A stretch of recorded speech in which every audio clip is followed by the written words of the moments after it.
What's going on, Vikings fans? Welcome in the Vikings Now by Chat Sports. My name is Patrick Siepman, and welcome in as a part of our weekly live show we do here every Wednesday at around 2 p.m. Central Time. So make sure you guys keep that noted here moving forward. But the unfortunate news of the day is J.J. McCarthy has officially been ruled out for the 2024 NFL season. Now, the decision that was to be made during the surgery was what type of surgery he was going to get on his meniscus.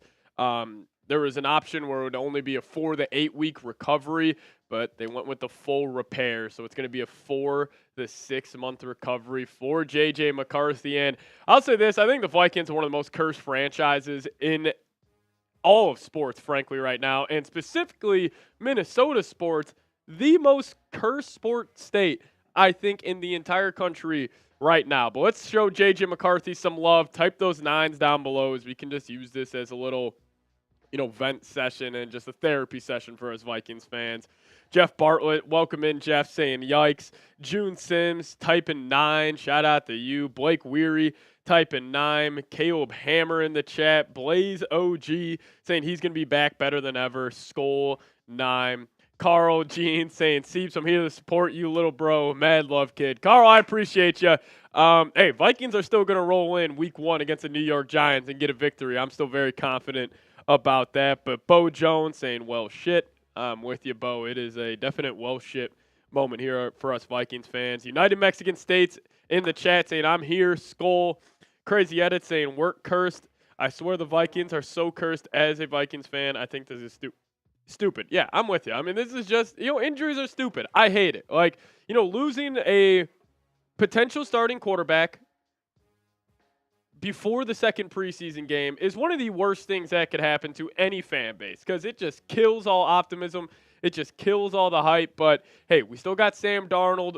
I still am, somewhat of a believer in Sammy Dimes. But I'll ask you guys this. What is your confidence level in Sam Darnold, as he will be the starting quarterback, barring injury, for all 17 games this upcoming season? What is your confidence level? Scale it for me, 1 through 10 down below in the comments section. As Megan's giving me a 9 for JJ. Blazer OG saying 7. Craig saying we are cursed. I agree. Squad saying 5. Kevin Hardy saying 2. Carl saying 5. Craig saying 10. Blake Weary saying 8. Jericho saying 9. Come back stronger. Caleb saying 9.5. He looks good enough. MVP slinging Sam. Yeah, hey, man, I hope you're right. Like, I hope Sam Darnold can go out there, prove a lot of us wrong, as, he obviously hasn't had a great start to his NFL career. Terrible touchdown to interception ratio so far. I think it stands about 63 to 57, I believe, is that TD to interception ratio. But again, he's going to be playing with a bunch of dogs here in Minnesota. We got Jefferson. We got Addison. We got, 2 tackles, the tight end. Hopefully Kevin O'Connell proves himself as one of the best young offensive head coaches in the National Football League. And I will make this note.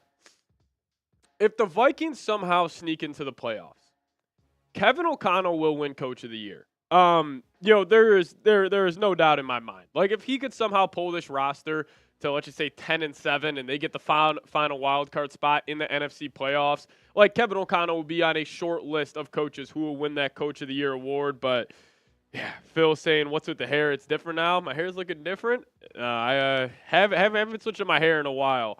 But Blazer saying, "I have faith in KOC all the way." Tom Lyle saying, "What are you guys talking about?" Talking about Sam Darnold and J.J. McCarthy, as McCarthy has been officially ruled out for the entire 2024 NFL season. Kevin saying, what do you think of no extension for Kwesi and KOC? Don't really have too many strong thoughts on that. I didn't really expect them to get extended before the season, as I just think I think Kevin O'Connell's proved himself a little more than Kwesi, but there are still a lot of question marks around Kwesi. Like, really, what is he? He has had a couple good moves here, but that draft class with Cine and Booth is terrible. Like, we already traded Booth. Cine is most likely going to get cut. Ed Ingram is still a big question mark. And even the Jordan Addison first-round pick last year, that's still a question mark in my opinion. He's got all the talent on the football field. I think he has the potential to be one of the best second options as a wide receiver in the whole National Football League. But again, it comes down to off the field with him. So I think in terms of extension for those two, I would probably say wait on that and see how this season goes. Because let's just say Sam Darnold plays well, Kevin O'Connell gets his team to the playoffs, then I'll be open to an extension for both of those guys. But they haven't won a playoff game, and that moves the needle for these owners in terms of extension. So I would wait on it, but don't really have too strong of a feeling either way. But I will say we do have a preseason game this Saturday. So I know this J.J. McCarthy news is very disappointing, but we still have a game this Saturday with a bunch of other players on this Viking roster, fighting for their life, fighting to potentially get a starting job, fighting to potentially make this team as a whole. So you guys let me know, who are you most excited to watch versus the Browns, as they're actually going to be getting underway with a joint practice here in about 10 minutes or so. So I'm also going to have a video breaking that down later on today. So make sure you guys are subscribed and don't miss out on that. But Blazer OG saying Speedy Naylor. T. Kubler saying Bo Richter. Yeah, I'm super excited to watch Bo. We're actually going to have a segment coming up around Bo Richter as well. That's why I think Kwesi got an absolute steal. I think he's going to be another UDFA where Kwesi just, hops in his bag. And you got Ivan Pace last year. You got Gabe Murphy this upcoming year. So, I'm very excited to watch Bo as well. Nevada Maverick saying Jaren Hall needs to step up. Yeah, Jaren Hall's got to show me something. But I think with Jaren Hall, already 25 years old, that's the craziest part. Sam Darnold is only 1 year older than Jaren Hall. And we obviously know who Nick Mullins is. He is that guy who's going to throw it all over the lot. He'll go for 300 yards, 3 touchdowns, but he'll also have 4 interceptions in that same game. But we do have a super chat rolling in from Roger Bong. Shout out to you, Roger. If everybody could, give me a skull bong down below in the comment section. Show my man Roger some love. He's always supporting the show, and we always appreciate it.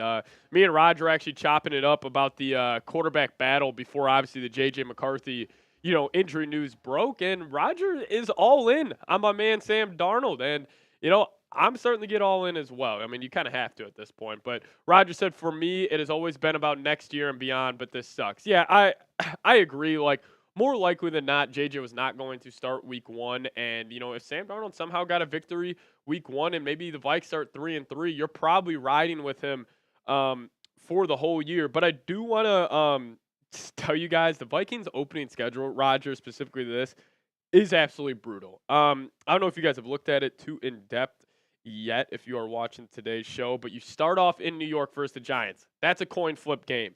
Then you got the Niners, the Texans, the Packers, the Jets in London. Then you come back home versus the Lions, and then you got the Rams in LA on a short week. Those are 7 brutal games. If the Vikings are 2-5, you're saying they beat a team that they probably shouldn't have beaten. And that's obviously assuming you go into MetLife Stadium week 1 and get a victory. But Roger, I appreciate you, man, supporting the show. Always appreciate, chopping it up on Twitter.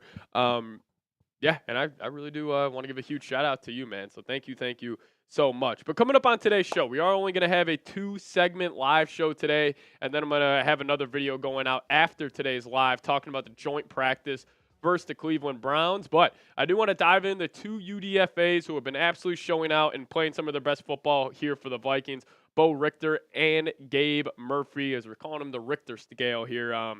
He is awesome, man. He kind of looks like J.J. Watt, too. So we're going to be diving into him as a part of the first segment. And then also we'll be doing players to watch versus the Cleveland Browns, even though there's no J.J. McCarthy, which is unfortunate. But there's still a lot of guys, battling for as I am getting more disappointing news here. Jordan Addison, this is just breaking now as a part of the joint practice with the Cleveland Browns. Jordan Addison is down and he is getting carted off. Jordan Addison is down and he is getting carted off. I mean, this is incredible, guys. That's a script. I'll hit that in the video that I'm gonna do after. Yeah, I'm gonna do a joint practice video. So, yeah, let me just look this up a little more in depth here real quick, and then we'll dive into today's show. But yeah, prayers. Jordan Addison just went down, and he's been placed on a cart, according to Alec Lewis. The teammates just came over to give high fives. Justin Jefferson patted on the helmet. He's being carted back. I mean, this is I feel like I am in a dream right now, or a nightmare. Like, I feel like I'm living a nightmare right now. Jordan Addison is on a cart.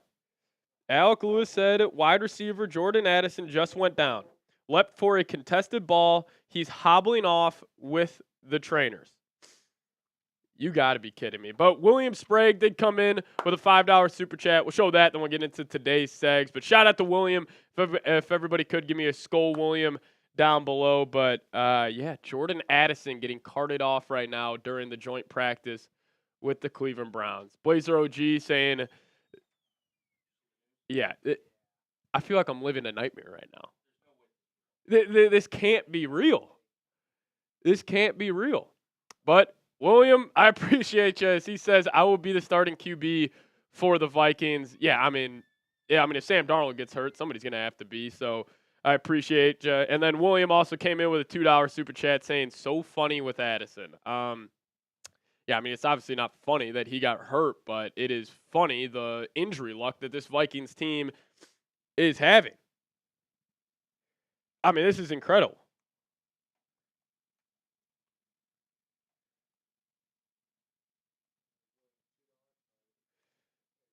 Shout out to William. So, yeah, I mean,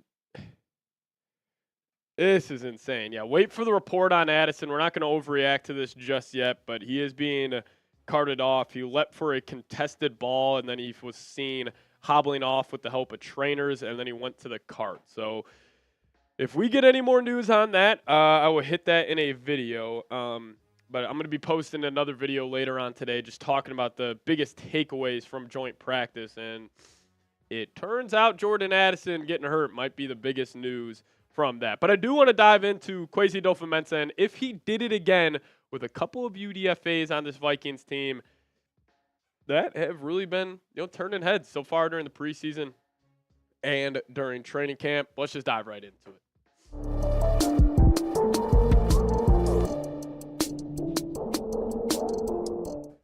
Did Kwesi Adofo-Mensah do it again?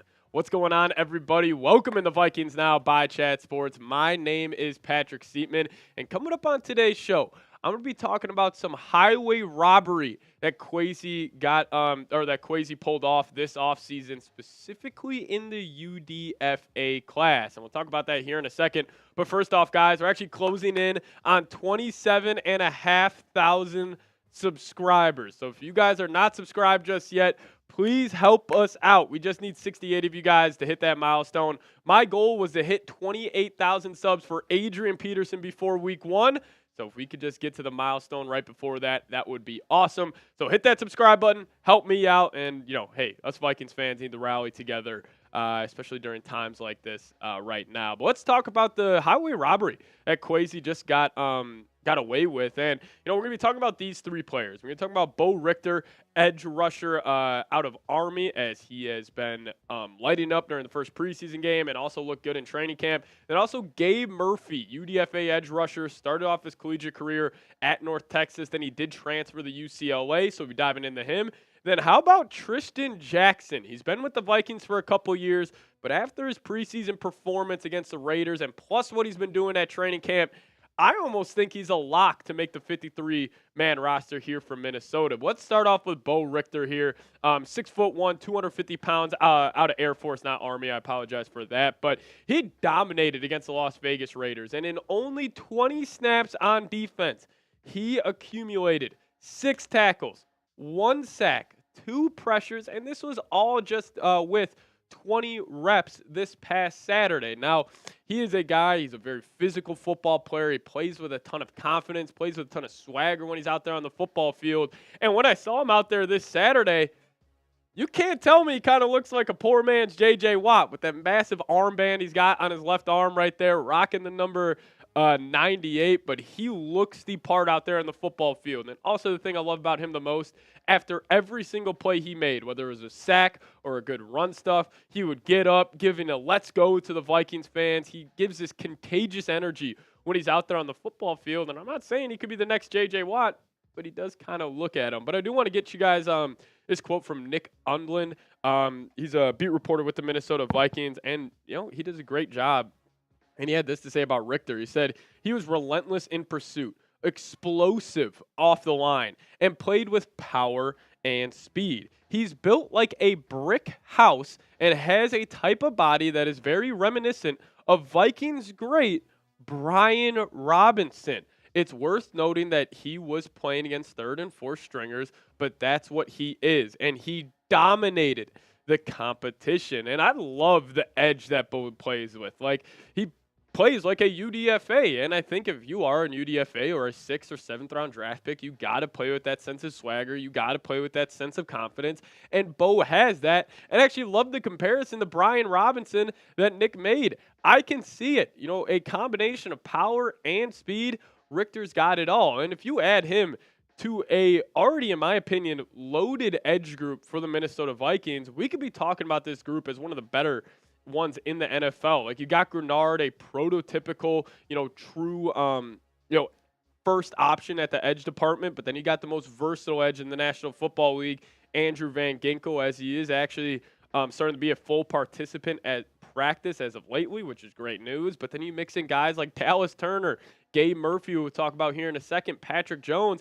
Then obviously Bo, you got a solid 6-man rotation at that edge department. And, listen, I think this is one of the best edge groups the Vikings have had since the Mike Zimmer days. Like, I love what Danielle Hunter brought to the team. Like, he was fantastic, and I think he's going to dominate with the Houston Texans. I mean, he was a walking 15-sack guy when he was fully healthy. But as a complete group, as a full, 53-man roster at that edge department, this is one of the best the Vikings have had since the Zimmer days. Now, I do want to dive into some strengths and weaknesses that I did see from Bo in his first game. The number one strength I saw, lower body explosiveness. He always sets a very solid base when he's approaching that get-off, which is huge at the next level, but he's also super fluid. The one sack he had, it was almost like a crossover in basketball. Like, he kind of jabbed that way, he hopped in, got to the quarterback. Like, he does have some, elite short area quickness for a bigger fella, and kind of speaks to the lower body explosiveness. He always sets a very solid base during every single one of his get-offs. He looks the part.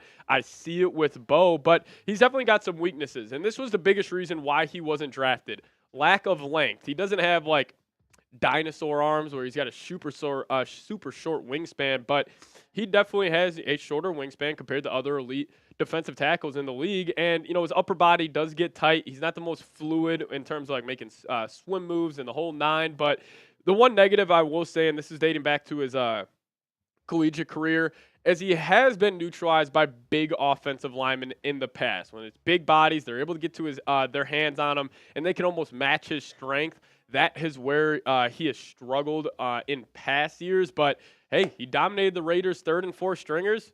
Maybe he could dominate the Cleveland Browns' second stringers and just continue to work his way up this depth chart. But you guys let me know, is Bo Richter going to make the final 53-man roster for the Minnesota Vikings? Give me a Y for yes or an N for no down in the comment section. I'll make this the pinned comment on today's show. So go down in the comments and let me know your thoughts. Now, is Tristan Jackson, or we'll talk about Tristan Jackson here in a second. Let's talk about the other edge rusher here, another UDFA out of UCLA, Gabe Murphy. Now, Gabe Murphy did start his collegiate career with 2 seasons at North Texas, and then he did transfer to UCLA where he popped, man. In his senior season, he had 8 sacks, 22 tackles. He looked the part at that edge rusher department, and we'll talk about why he didn't get drafted here in a second. But this is what Alec Lewis had to say after the Vikings did pick up Gabe Murphy as a part of their UDFA class, saying the safe bet is UCLA edge rusher Gabriel Murphy. The lack of full speed 11-on-11 work this spring kept him from making a major impact. The pitcher might change when he puts on the pads, similar to Ivan Pace Jr. last year. The other 2 players I'll be watching closely are cornerback Dwight McGlothern, who played defensive back coach Durante Jones at LSU, and Marshall edge rusher Owen Porter, who could vie for a special teams role. And listen, here at Chat Sports, we had actually Gabe Murphy as a top 100 prospect. Tom Downey, our lead NFL draft analyst, does a great job covering the league, and he actually had Gabe Murphy as a top 100 player. So I think he's definitely got the talent. He's got the pop there. But you may be asking yourself, well, if he was a top 100 player, why wasn't he drafted? Well, similar to Ivan Pace here, Ivan Pace wasn't drafted because of his height. Pace, he had 22.5 TFLs his senior year at Cincinnati. He lit it up for that defense over there. And Gabe Murphy, similarly, wasn't drafted because of his wingspan. And I understand being an edge rusher in the NFL, you want to have a longer wingspan for you can just help shed off blockers. But I just think maybe sometimes these scouts, like, they overlook the actual talent out there on the football field for something that is, that doesn't necessarily translate, to being successful at the next level. But I do want to show love to former UDFA Ivan Pace Jr. If you guys could type those zeros, type his jersey number as Ivan Pace is, setting himself up to have a massive year with the Minnesota Vikings. He's wearing the green dot, one of my favorite players on this football team. So show him some love down below. Now, we'll talk about Tristan Jackson here in a second, but first off, I want to give a big-time shout-out to today's presenting sponsor, and that is PrizePicks. And PrizePicks is America's #1 daily fantasy sports app with over 5 million active members. PrizePicks is the easiest and most exciting way to play daily fantasy sports. Unlike other apps, on PrizePicks, it's just you against the numbers. All you do is pick more or less on 2 to 6 player stat projections and watch the winnings roll in. Get in on the daily action with your friends and become part of the PrizePicks community today. Now, football season is just around the corner. Week 1 is almost here, and I already got my lineup cooked up for that. As Caleb Williams, I'm going to take the more on his passing yards at 236.5. And then no matter who the quarterback is for the Vikings, even though it is most likely going to be Sam Darnold, I think Jefferson's going to light it up. I'm going to take his more on 89.5 receiving yards. Then I'm also going to ride with DJ Moore more than 63.5 receiving yards. So download PrizePicks today and use code CLNS for a first deposit match up to $100. That's code CLNS on PrizePicks for a deposit match up to $100. PrizePicks, run your game. Now let's talk about wide receiver Tristan Jackson, as I actually think he's starting to become almost a lock to make this football team. Now, he is a guy that has bounced around the Vikings for multiple seasons. He started off with the practice squad. He, got elevated for a couple games last year, but he's just been bouncing back and forth, and he has been working with Vikings wide receiver coach really intensely over the past couple of seasons, and we finally saw that hard work come to fruition against the Las Vegas Raiders, where he was great. 4 receptions, 100 yards, and a touchdown versus Las Vegas. And the touchdown catch, I loved it so much.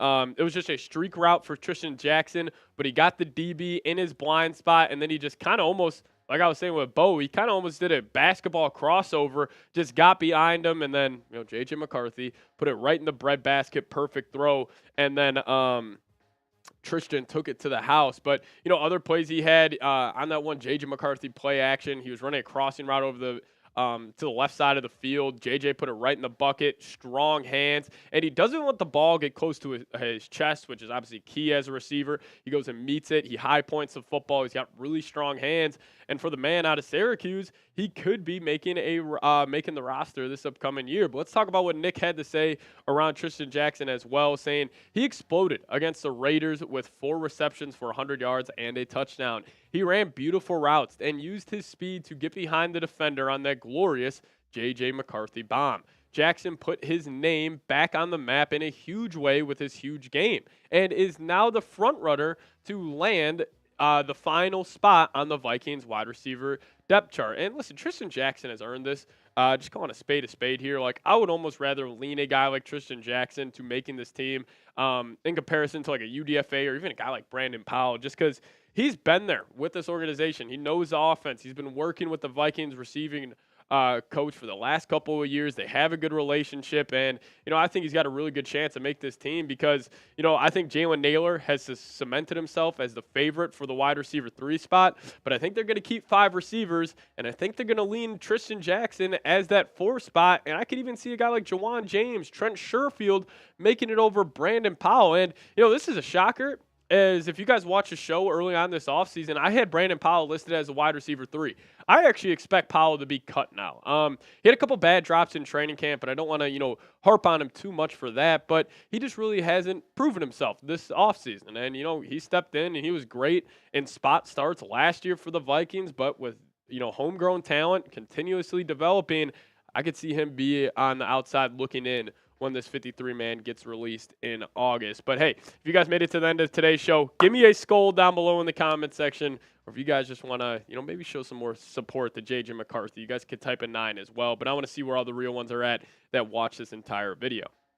Now, if you guys want to give me a follow on Twitter as well, that's a handle right there, @PatSieps. Link for that is in the comment section and description of today's show. Give me a follow over there. See you guys next time. Skol Vikes. All right, you guys let me know. Will Bo Richter make the 53-man roster? You guys let me know.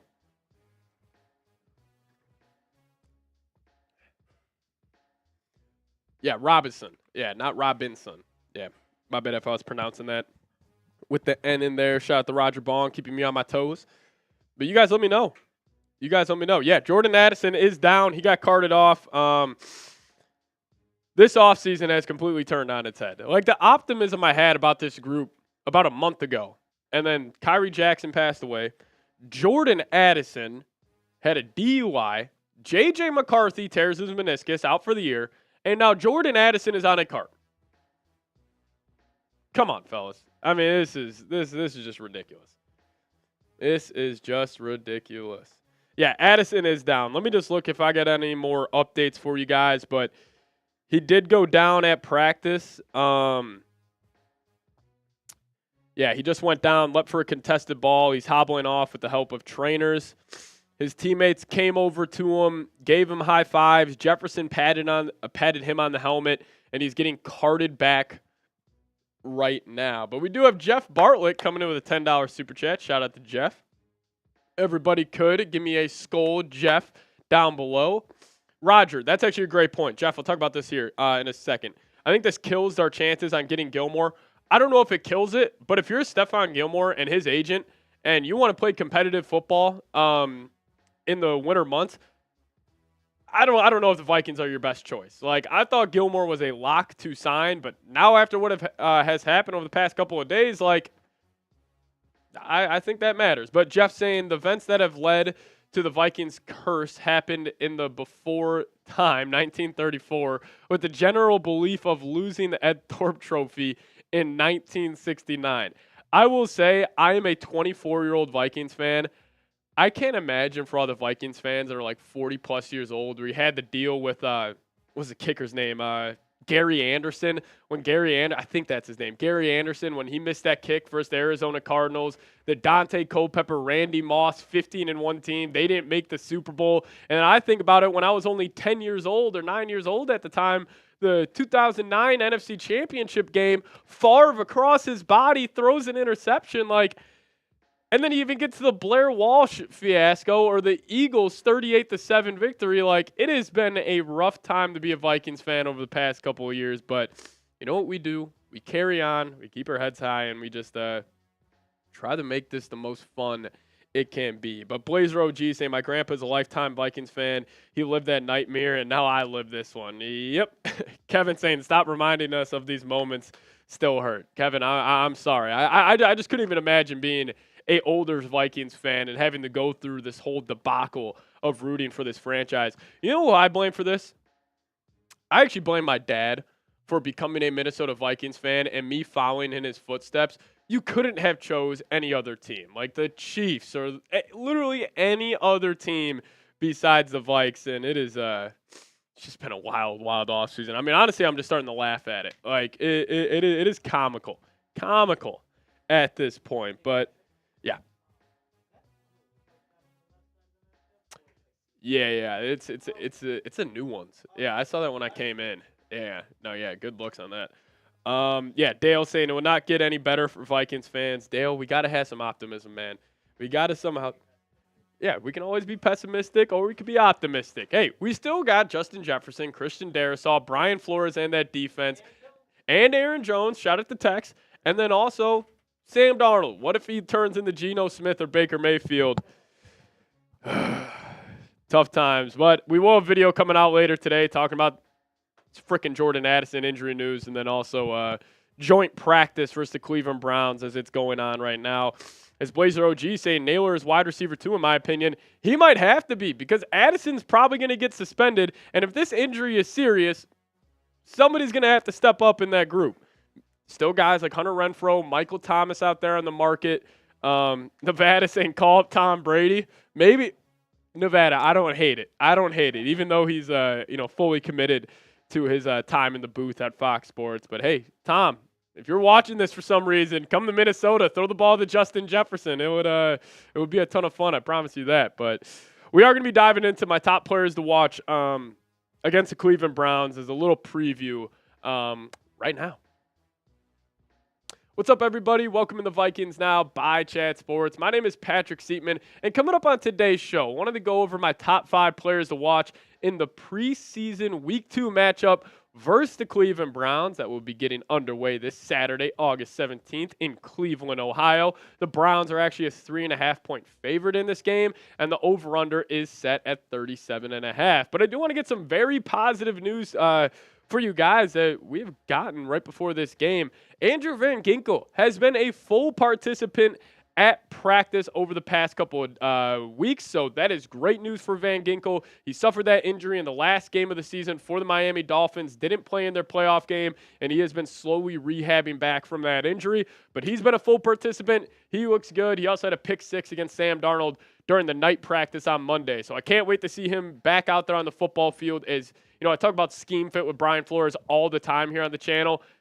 This guy is the scheme fit for Brian Flores. He fits that system the best with his versatility, being an edge that is elite at getting to the quarterback, but can also drop in to coverage. But first off, I want to get some thoughts on this preseason game out of the way. Then I'll talk about my players to watch here. I think Sam Darnold should play the whole first half. I think he needs to, just get the reps with this offense. Like, I think you can get a somewhat good feel during training camp and OTAs, but you're going to get majority of those high leverage reps in the preseason in actual game action. So if I were Kevin O'Connell and I was running the Vikings, I'm playing Sam Darnold the whole first half. And frankly, I'm playing the whole first team offense the entire first half. Cleveland's got a really good defense. You can kind of use this as a benchmark test on to see where the offense is right now. But also, there is no need to play Christian Darrisaw, Justin Jefferson, or Jordan Addison, as Addison actually at the joint practice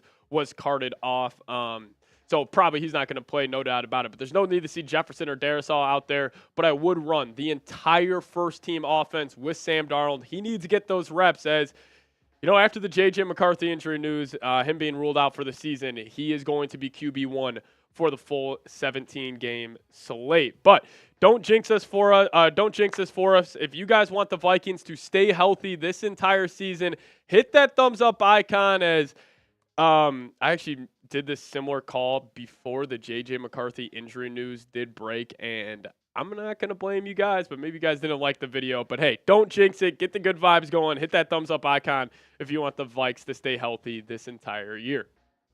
Now let's talk about it. I got my top 5 players to watch versus the Cleveland Browns. As obviously J.J. McCarthy was going to be the guy that I was looking forward to playing the most, but there's still 5 players that are fighting for either a starting job or fighting to make this roster in this game versus the Cleveland Browns. And number 1 for me, how about Speedy Naylor? Jalen Naylor, 6th-round pick out of Michigan State. He was awesome versus the Las Vegas Raiders. And the thing I love the most about Jalen Naylor's performance against Las Vegas, those 3 receptions and 65 yards came against their first-team defense.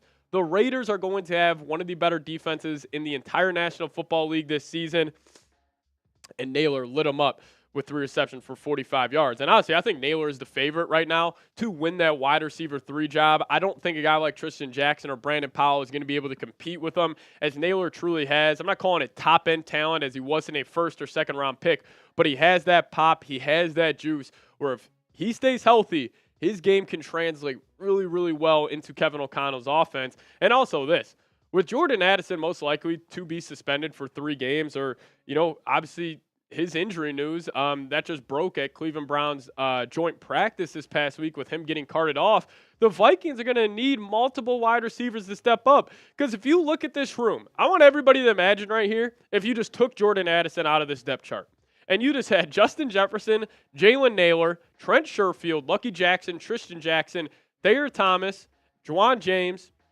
Like, that is not that good of a unit.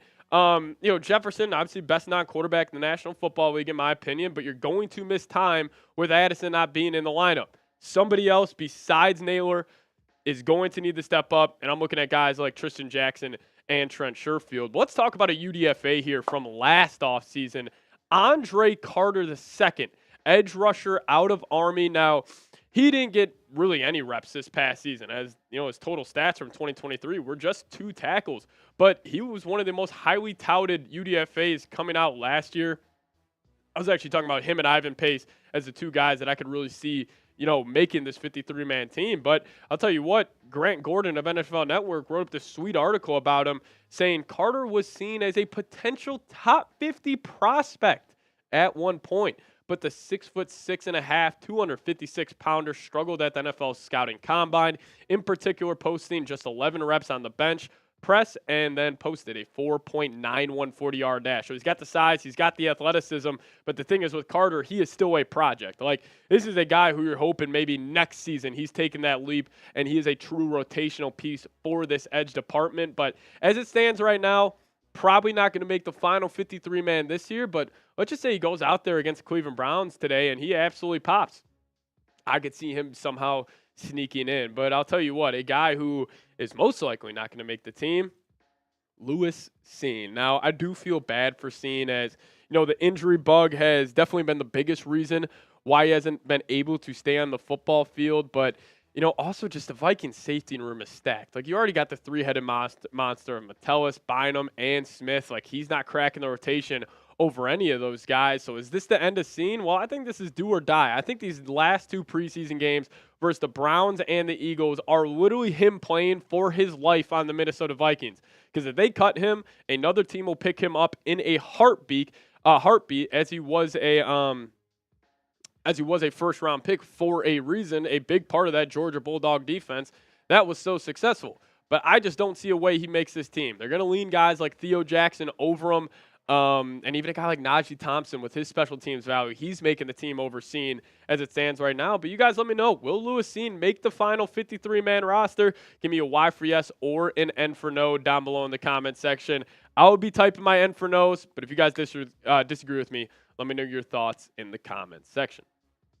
Now, I do want to give a massive, massive shout out to today's presenting sponsor, and that is PrizePicks, America's #1 daily fantasy sports app with over 5 million active members. PrizePicks is the easiest and most exciting way to play daily fantasy sports. Unlike other apps, on PrizePicks, it's just you against the numbers. All you do is pick more or less on 2 to 6 player stat projections and watch the winnings roll in. Get in on the daily action with your friends and become part of the PrizePicks community today. Now, the football season, week 1 is just around the corner, and I already got a lineup cooked up for those slated games where I'm going to take the more on Caleb Williams passing yards at 236.5. I'm going to ride with Justin Jefferson and his more on 89.5 receiving yards. Then I think Caleb's going to be finding DJ a lot against the Tennessee Titans week 1. So I'm going to take the more on his 63.5 receiving yards. So download the PrizePicks app today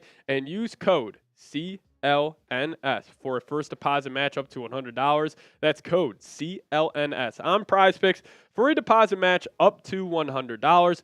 PrizePicks, run your game. Now we're going to kick it to the offensive side of the football here. Let's go offensive guard here. How about Ed Ingram? As I originally said here on the channel, if I had to pick one player to, break out this upcoming year, it would be Ed Ingram, because the Vikings are very weak at that interior offensive line. Still a question mark really around Bradbury. He's just an okay center. But even like Blake Brandel, Dalton Reisner, you don't necessarily love either of those options. But if you could have Ed Ingram step up this season and maybe starts playing like a Pro Bowl, all-pro, guard, that would be huge for this franchise moving forward. And I was a little upset. He only played 19 snaps for the Las Vegas Raiders. I think he needs these reps. I would put him out there for at least 40 snaps this Saturday versus the Browns. But how does his PFF grades shake out during his career? He's been average overall. But I actually don't think this does a good job of representing his game as a whole over the past 2 seasons. You see the 60 overall grade this past year, 59.1 in run block, 60.9 in pass block. You're saying, all right, that's okay. But in his rookie year, 57.1 overall, 63.4 in the run blocking department, really struggled in pass blocking. And you may be looking at those stats saying, oh, he's just been okay throughout his career.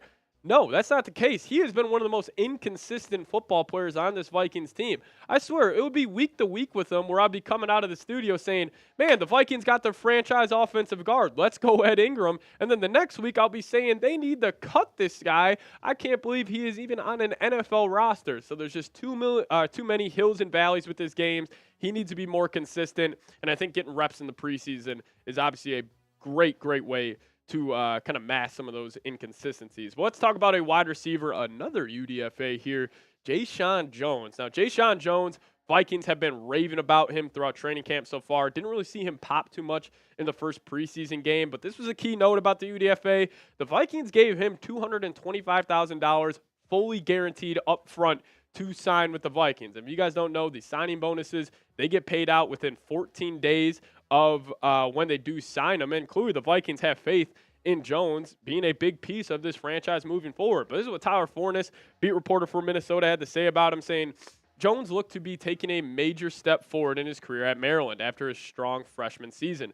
But 2 torn ACLs prevented him from taking that step. After 2 healthy seasons with the Terrapins, Jones has a chance to make some waves in the NFL. The likely scenario is Jones is the first wide receiver on the practice squad who gets elevated for special teams duties. And one of the other receivers is hurt. There is something there with Jones, and O'Connell could be the right guy to extract it. Needless to say, Jones is going to be a player to keep an eye on. And, you know, the more I look at this group, the Vikings wide receiver room is actually incredibly deep, in my opinion. Obviously, if Addison or Jefferson would ever have to miss time, you're thinking about this group a whole lot differently. But you got 2 really strong options. We know Kevin O'Connell likes to run those heavy tight end sets, so you're most likely going to have only 2 or 1 wide receivers out there on the football field at a certain time. But you got Naylor, Powell, Trent Sherfield, Tristan Jackson pops. Now if you add Jeshaun Jones to this group, it's just adding more depth to this wide receiver unit for the Minnesota Vikings. Well, I'll ask you guys this. Who are you most excited to watch this Saturday versus the Cleveland Browns? Drop that name down below in the comment section. For me, I'm going Jalen Naylor. He just pops off the screen for me, and he's just a ton of fun to watch with the football in his hands. Now, if you guys want to give me a follow on Twitter for more around our Minnesota Vikings, that's the handle right there, @PatSiep. So put that link for you guys in the comments and description of today's show. But see you guys next time. As always, Skol Vikes. Alrighty, you guys let me know, who are you most excited to watch against the Browns?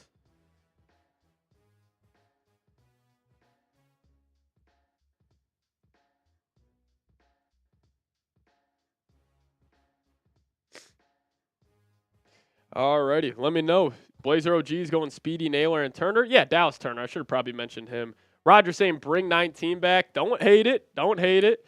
The D overall, yeah, me too. Anytime you get to watch Brian Flores deploy his Vikings defense, it is a ton of fun as well. But we are going to have to sign off here. I'm going to be going over some of the top takeaways that I'm hearing from joint practice versus the Cleveland Browns here in a second, as we are still getting news. Jordan Addison was carted off, so stay tuned for that.